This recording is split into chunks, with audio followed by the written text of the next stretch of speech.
Où en sommes-nous aujourd'hui au Québec? Après plus d'une centaine de journées de grève qui sont maintenant passées, des milliers de manifestants ont marché, ont crié, des pétitions ont été signées, des personnalités publiques de tous les horizons ont pris le micro pour dénoncer l'attitude du gouvernement et finalement, récemment, les leaders étudiants ont lancé un ultime appel à la négociation. Et quelle fut la réponse de Jean Charest? La loi 78. Mais ils n'ont pas le choix. Les leaders étudiants refusent de faire des compromis. On sait tous que c'est faux.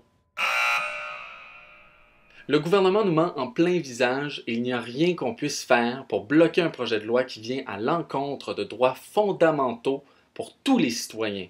Et on nous accuse, nous les jeunes, d'avoir perdu foi en nos élus.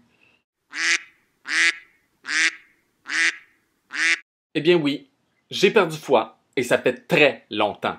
Il y a eu le scandale des commandites, de la construction, le financement illégal des partis, les F-18 et j'en passe. Et maintenant, la loi 78. Comment autant de gens peuvent crier aussi fort, aussi longtemps et ne pas être entendus? La question maintenant ne porte plus sur les droits de scolarité, elle a fait ressurgir une évidence qu'on ne peut plus nier. Notre système gouvernemental est antidémocratique. Et force est de constater que ce n'est pas seulement la faute de Jean Charest, nous avons essayé d'autres formations politiques et le problème est toujours le même, on ne nous entend pas. Je pense fermement qu'il est temps aujourd'hui de mettre le Québec sur pause. On inspire, on expire.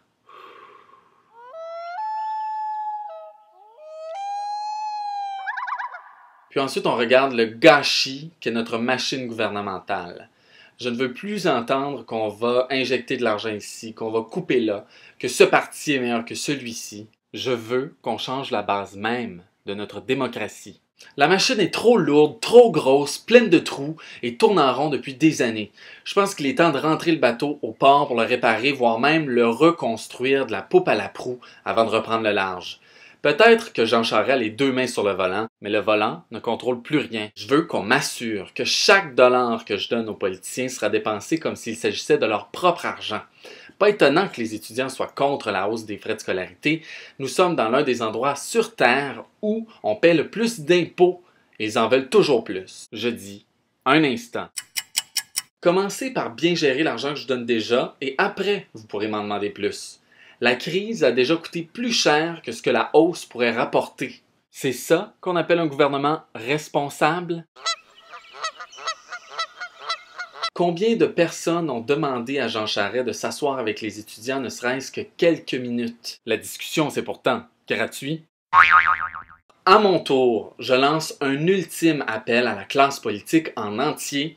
Aux prochaines élections, parlez-moi de nettoyer notre système démocratique pour enrayer le gaspillage, rendre la machine plus performante et plus efficace. Parlez-moi d'enrayer la corruption et le lobbying. Proposez à la population des façons d'intervenir plus facilement et plus rapidement pour bloquer des décisions qui ne plaisent pas à la majorité de la population. Internet existe, qu'on s'en serve pour consulter la population. Il est temps que le gouvernement serve les intérêts de la population et non des grosses corporations. Oui, j'ai perdu confiance en nos élus et je veux qu'on mette en place un système qui me protégera contre eux. Selon moi, la démocratie devrait être plus que de choisir le conducteur du bateau pour les prochains 4 ans et ensuite n'avoir plus un seul mot à dire. Les cartes de crédit de la société sont pleines et la frustration de la population est à son comble. Alors une fois que tout ça sera fait, je pourrais dire que j'ai regagné confiance en mon gouvernement.